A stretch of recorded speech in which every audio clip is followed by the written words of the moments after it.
It's an awkward stage. They will always be your kids, yet they're adults. So how do you navigate this new season where you want to be helpful, you want to protect them from pain, you want to still give them advice and counsel, yet they are trying to create their own autonomous lives? How do you develop a good relationship with your adult children? I mean, there aren't many books on it. I know myself and Brett, we've struggled to figure out like what's the best way to do this, because we just want to be in their lives and we don't want to mess this up. So today, that's what we're going to talk about. I'm just going to have a very open and honest conversation with you and share my thoughts and feelings and some tips from a recent book that I found on the subject. All right, let's get to it. You bring that little baby home from the hospital and your job is to protect that child, to care for them, to think about how they're going to be as little humans, little adults someday. Your job is to make them confident and responsible, to show them how to do things, to protect them from harm, to advise them, to impart wisdom to them. And then suddenly they're adults, right? And so for practical purposes today, I think we should kind of make the distinction that we're talking about adults who financially are pretty independent. I think it's different. The rules are different when your adult child is 100% financially dependent upon you. And thankfully, we're not in that situation. But I do think it's important to note that some experts suggest that it takes 5 years longer to be at the place where you were when you were their age. So, when you, as an adult with adult children, you can't help but think like, okay, so what were we doing at this age? And even make the mistake of comparing yourself to your child's progress and saying to them like, by the time I was 25, I was already having a baby and we were already engaged. It's one thing to think all of the things we're going to talk about in this episode, but it's not at all helpful to speak those things, to say those things. When you say those things, what you're saying to your child is, you've messed up. You're not as good as me. You're a disappointment. I know you're not saying that, but like that's what they hear.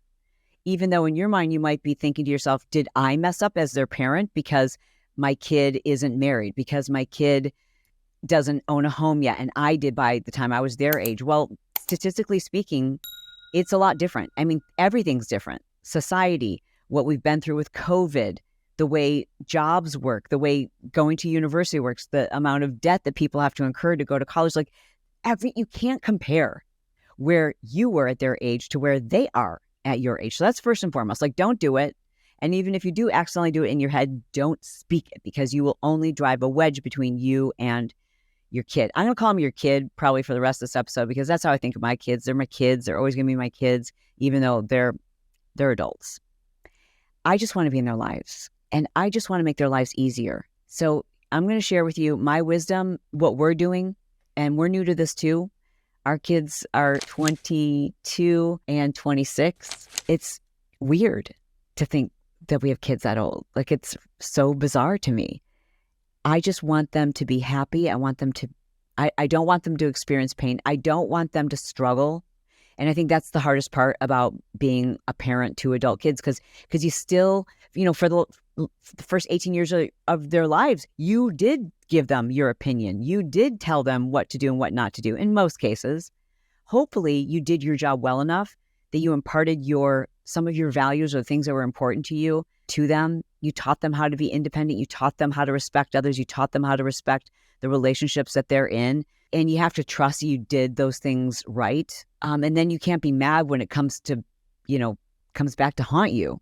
I was thinking about this example when both of our kids are married now. They had amazing weddings last summer.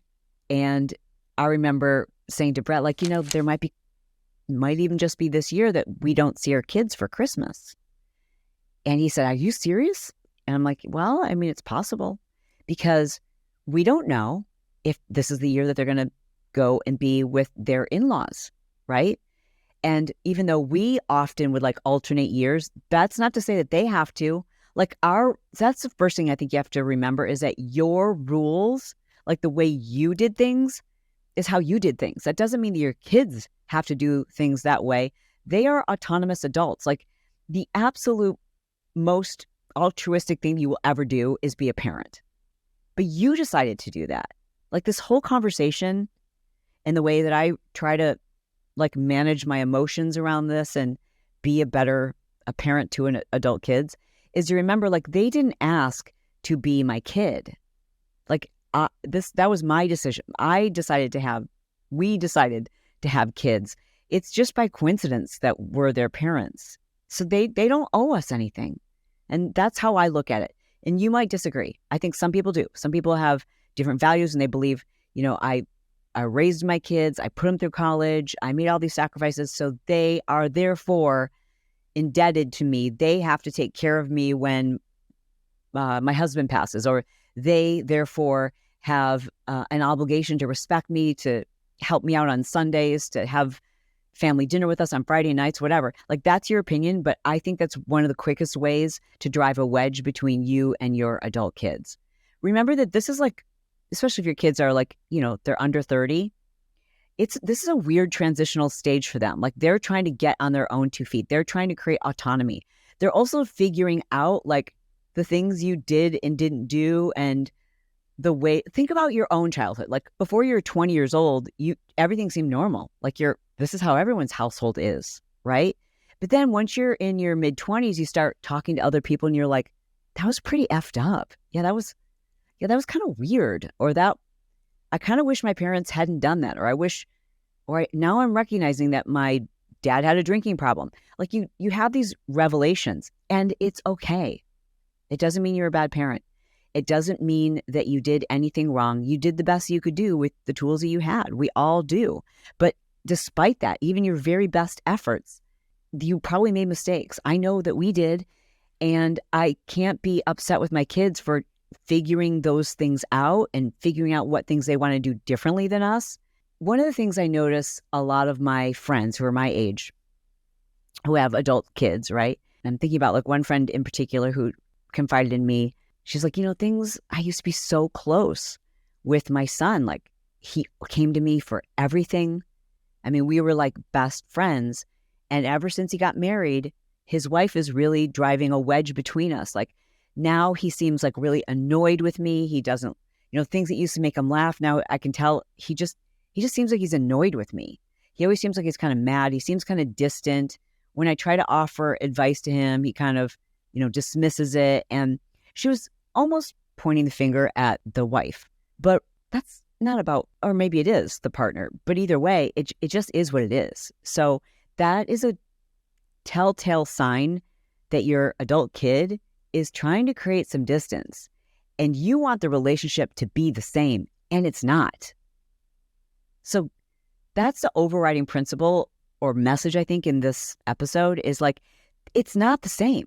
Maybe for his birthday, you had this tradition of going out to get breakfast at midnight at Denny's.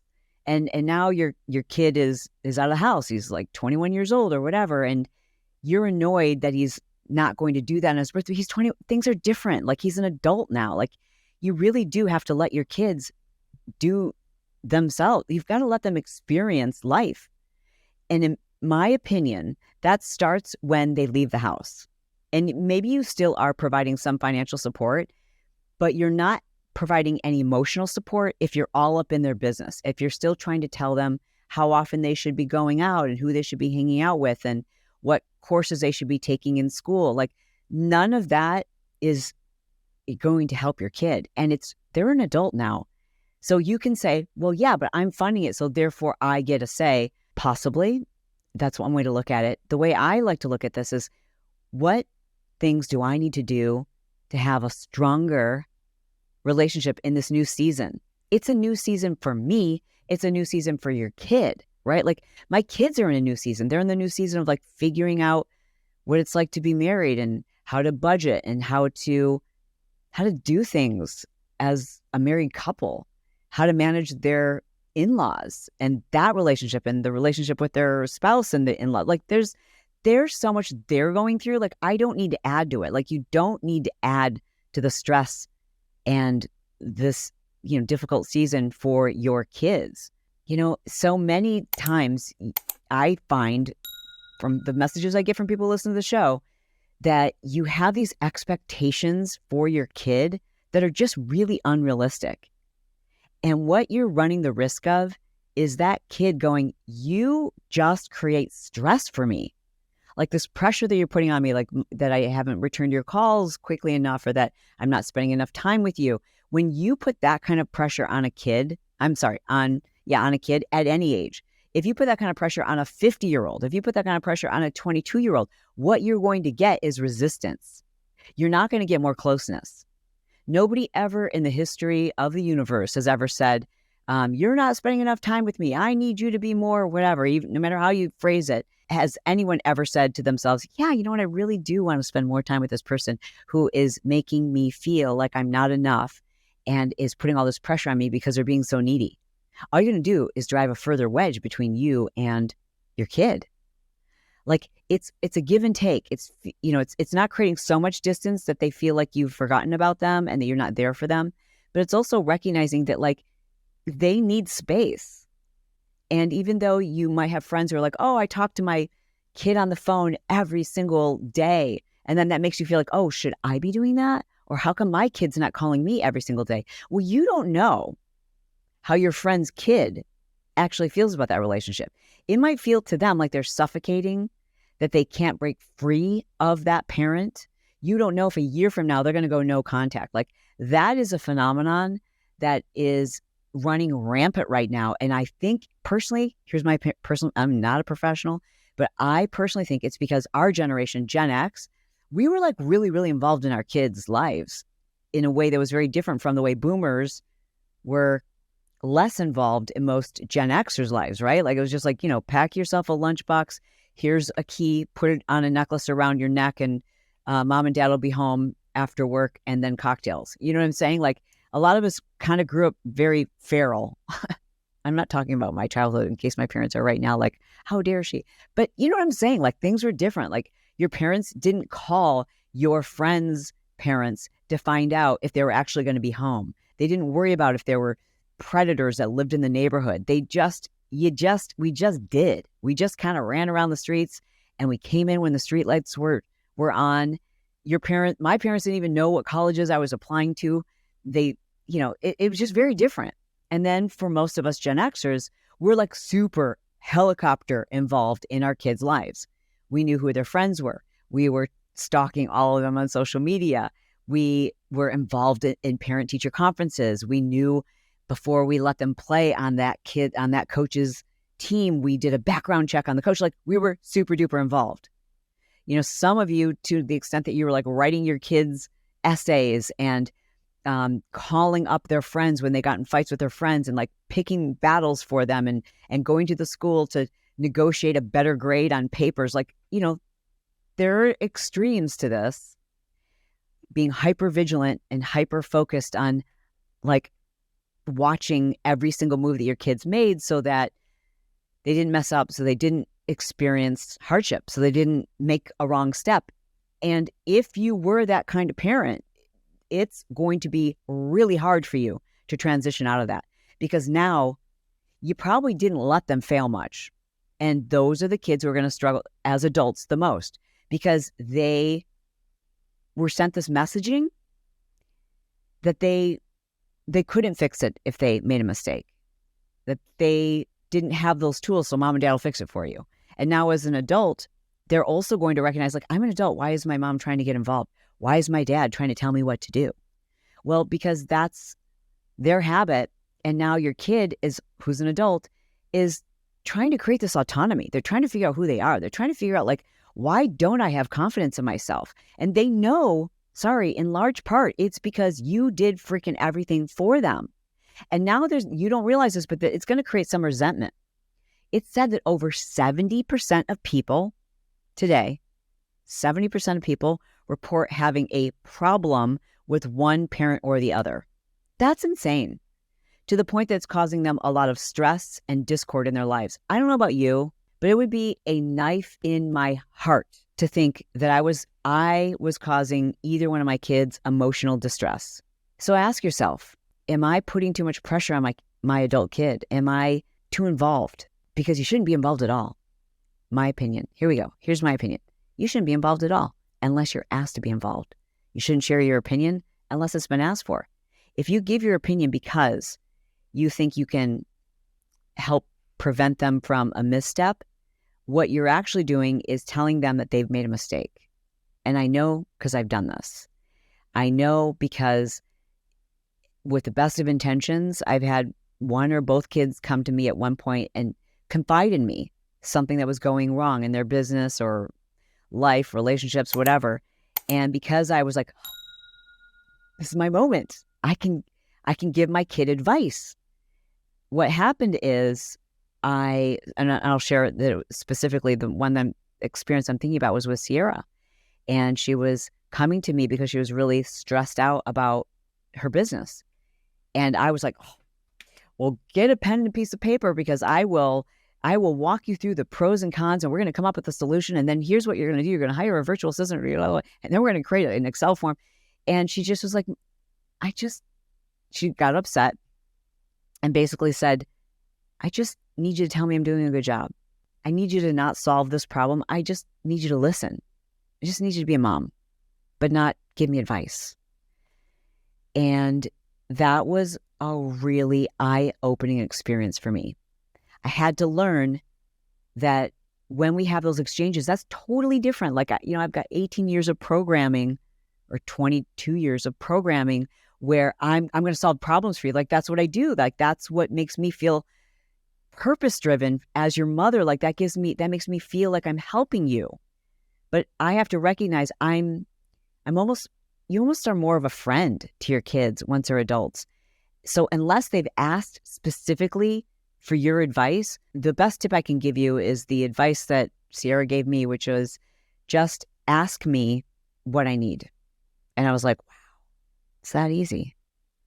So even though my natural instinct is to give advice or to tell her what to do or what not to do, I'm learning now to say, like, how can I best support you in this right now? Like, what do you need? What's the most helpful thing I can do for you right now? And a lot of times it's just listen. And that's hard.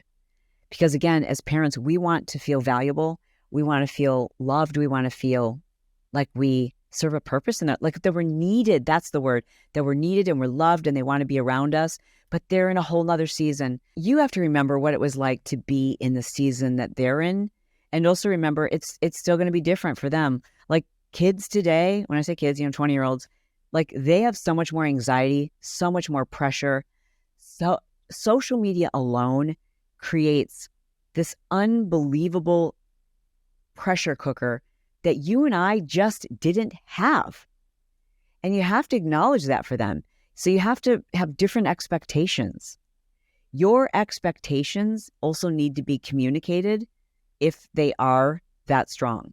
Like if you have an expectation that your kid is going to, spend Christmas with you every other year, you might want to talk about that and you might want to reconsider that. You might soften things and say, we would love it if you were with us every other year, but we understand. I think the most important thing you can be, the most important thing you can do for your relationship is be understanding. Be there for them like a friend, not like someone who's put these unrealistic expectations on your kid. Okay, so let's talk about some specifics. This is just my advice. What about the situation where your kid is in a financial situation where they need to come to you to borrow money? Well, whether or not you loan the money is completely up to you. For me, it would be the same as loaning it to a friend. Can I afford to never see this again? Is it available to me, right? And then if a friend asks me for money, I'm not going to ask them what they need it for. It's not really my business. They'll probably tell me, and I think your kid will probably tell you why they need the money too. But if you're able to loan somebody money, do you have any right to tell them how to spend it? I don't know. For me personally, if my kids need to borrow money, I'm going to let them borrow the money. And I am not going to ask how they're going to spend it. If they want to share that with me, that's up to them. I have to have faith and confidence in the way that Brett and I raised our kids. And I do. And because of that, I'm not going to question what they're doing with their money or how they're spending their money. It's their life. There's been times already where both kids have wanted to do something as adults where Brett and I were like, oh gosh, this is probably not a good idea, but should we tell them? And it's really, really, really hard when you are wise enough to know how things are going to turn out, and it's probably not going to turn out good. It is so hard not to tell your kid what to do, but you just can't unless they ask, And so I'm thinking about in two situations. One was when Brock was looking at buying a house in California. This is a couple years ago. And Brett and I were like, it's the wrong time, like in this economy, but he's an adult and it's his money. And so he can decide to do that. And, there's a situation with Sierra that I'm thinking about too, where it's like, oh God, we wanted to tell her, like, don't do this. But we also knew she's an adult and it's her decision. So our rule of thumb is, unless it is going to harm them in some way that's irreparable, then we're not going to say anything. And if it's absolutely killing us, which it was when Brock was about to spend all that money on a house, we said, would you be open to us sharing some of our thoughts about California real estate at the time? And he was like, yeah, okay. And we gave him advice and didn't say, you can't do this, don't do that. We just said, here's what we would do, but it's your choice. And that's what you have to remember. It is your choice. It is their choice. They're adults. And I have to mention, for those of you who have, especially those of you who have daughters, or for those of you parents who have your own hangups about body and image and appearance, like, do not, I repeat, and this is not just my opinion, this is a bold statement.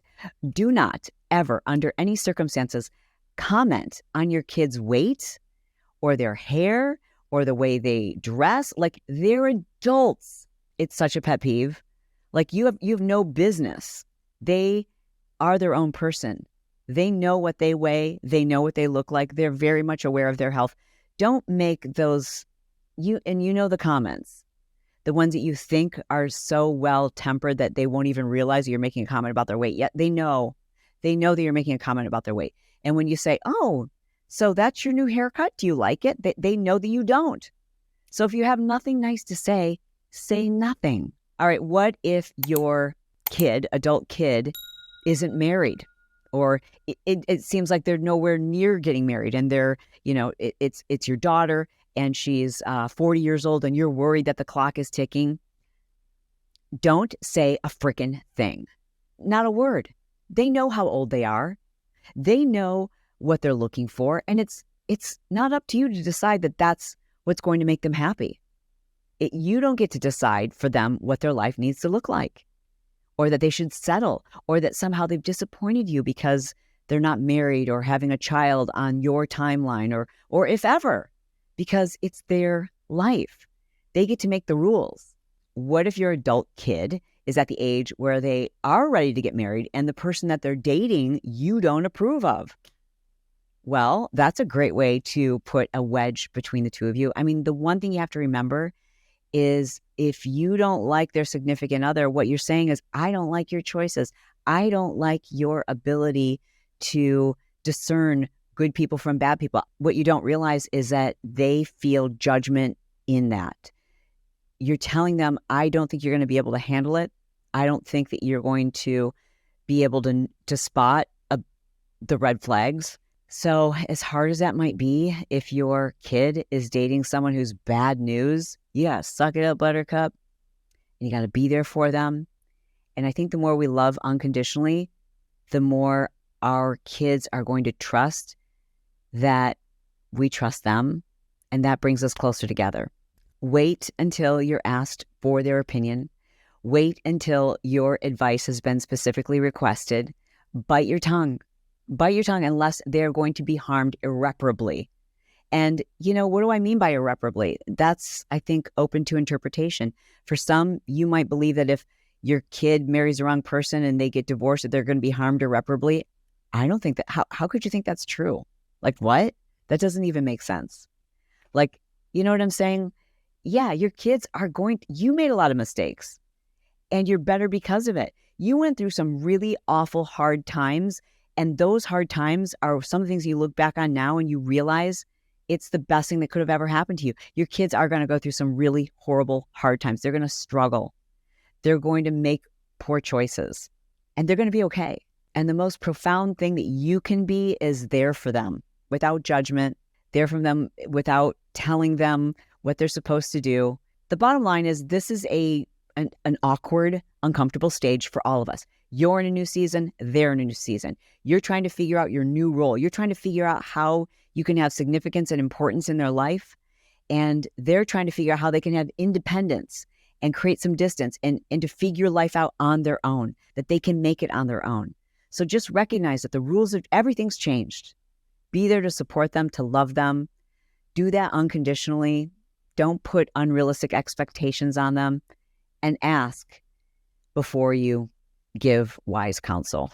Listen, I'm not an expert. We're figuring this out too, but I want to be good at it. I want to be a great mother, a great mother-in-law. I want to be their friend. I don't want to, I've got to take my cape off and stop trying to fix problems for them, because I just want them to be happy. And I know you want that for your kids too. Before I end this episode, I just wanted to jump on and kind of add a couple of things. Number one, 2 great resources that I forgot to mention earlier, so let me share those books with you. First is You and Your Adult Child. This is a new book written by Lawrence Steinberg. It's also available on Audible, as well as The Do's and Don'ts of Parenting Adult Kids by Anne-Marie Sorensen. I also think that there's incredible resources available on YouTube, especially if your situation it's more tenuous, it's more anxiety-ridden. There's major problems going on. Maybe even your child has decided to go no contact. And this episode really, hopefully it was helpful for you. But if you're in that situation, I don't even pretend to know how to give you the best advice. But I will say this, there's a problem. There's a problem with the relationship, and it's often more nuanced and two-sided than what we might expect. So reach out to the help of a professional, look for support groups, and then remember ultimately what's your goal. Is your goal to maintain the relationship, or is your goal to, get your child to say that you were right and they were wrong? Because if that's your goal, you're probably never going to reunite. It's tough, and I can't express to you enough how painful that must be. I also want to mention an experience that happened since I recorded the first part of this episode. Brett and I have always had a dream to be able to fly our family to Europe and spend some time in Europe with us, like to just really treat them. And we're in a situation in our lives financially where we have the ability to do that. And that's amazing. And so even though this is our dream, it might not be our kids' dream. And we talked about that before inviting them. By the way, we're in a new hotel in further down in the south of France. We're now in Nice, France, and we really wanted the kids to enjoy this with us. So first we made sure that, could we make certain all those arrangements would work in terms of flights, hotels, etc. And then we both agreed that our kids are doing their own thing and they're in their own seasons, and both of them are really busy for different reasons. So we said, we're going to reach out and offer this to them, offer to pay for it, but also we have to understand, there should be no guilt associated. We need to tell them, listen, if this doesn't work right now because, Sierra's launching her beauty line, and Brock and Taylor have just moved into their first home. Those are both incredibly stressful times. So we wanted them to know, no pressure if you can't do it. This is our dream. And if we can't make it happen on this trip, maybe we'll make it happen sometime in the future.